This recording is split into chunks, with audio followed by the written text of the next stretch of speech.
And, well, the Pope is, his arrival is imminent. Dan McCaffrey, we're at the back of Dublin Castle. Dan McCaffrey is out front, and you can see a lot more than we will be able to, Darren. What's happening? Yeah, indeed, actually, Gillian, the Taoiseach Leo Varadkar has just come out onto the red carpet, expecting the arrival of Pope Francis, imminently, clearly within the next minute or so. Here at Dublin Castle, he is meeting a wide variety of people, not least of all some party political leaders, as David was talking about, religious figures, dignitaries, including actually Mary McAleese, the former Irish president, who's been quite critical of what she calls the misogyny within the church, and also military figures and other senior police officers and civic leaders. And here is Pope Francis now arriving at Dublin Castle, a very symbolic building here in Ireland, one that for a long time was where Britain ruled this country, but this is the head of the Catholic Church, Pope Francis, an 81-year-old man, they must be reminded, turning up in his Skoda, closing his own door there, to meet what must be said is the new Ireland, embodied in many regards by that man, the Taoiseach Leo Varadkar. He is someone who has made it clear that he's not necessarily a Catholic. He's an openly gay man. He is someone who's been very critical, Gillian, in the last couple of weeks about what he views as the Catholic Church's definition of family, given that this meeting is about the gathering of families, that it's, to him, not just a relationship between a man and a woman. And to add to all of that, I think we are going to hear some critical remarks from the Taoiseach. He is going to raise the issue of child sex abuse that we have seen occur here in Ireland over the last decades, stretching back beyond that. We're also going to hear, I think, him be critical of the other failings of the institution of the Catholic Church when it comes to women, for example, in the past.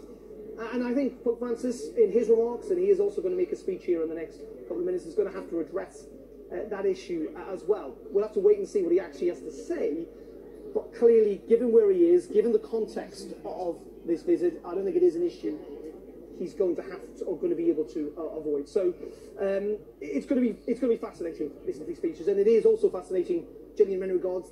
You know, it would be unthinkable when Pope John Paul II came here in 1979 that people would be so openly critical of the Catholic Church, and yet we are here in 2018 in a very different Ireland where people are willing to be quite critical of the Church. So it is a meeting of some of the goods of Ireland, meeting those dignitaries, and then we're going to have the first words, public words from Pope Francis, and it must be said there's an awful lot of expectation, given the context of this visit, of what he will actually say.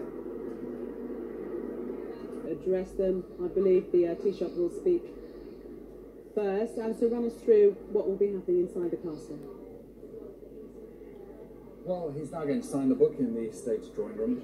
There's been a chance for the Pope to present a papal medal to the Taoiseach, the President, so the Prime Minister of Ireland, and now signing, as he has already, for the President. And he signs his name, Franciscus PP, which means Pontifex. And I was saying before that he is the supreme pontiff of the Church, the Roman Catholic Church, and that does mean that he claims to be the great bridge builder, as the successor of St. Peter, who was one of the disciples of Jesus Christ.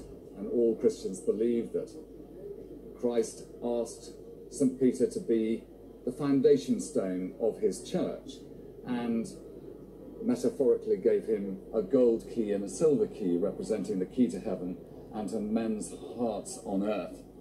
And as the claiming direct descendant of that, with another title, the servant of the servants of God, Francis is the heir to all of that, and it is the reputation of what he carries that is under question here, and will be in St. Patrick's Hall when he enters it and is in front of all those invited guests. A hall that was built for the gathering of an order of chivalry, a Christian order of chivalry here in Ireland called the Order of St. Patrick, which went into desuetude in the 1920s. But with the book signed, it's now his chance to go into and see the gathering of so many people who've been brought here and that Darren was explaining earlier on.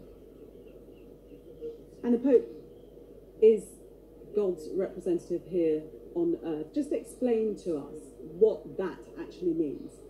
Well, to the Roman Catholic Church, that is the appointment that is claimed, and principally because in the difficulties of the Middle Ages, there was a struggle between two churches, the Church of the East, which didn't, in a sense, win, now represented by Orthodoxy both in Greece and in Russia, and the Church of the West, which is represented now by the papacy and by Pope Francis today.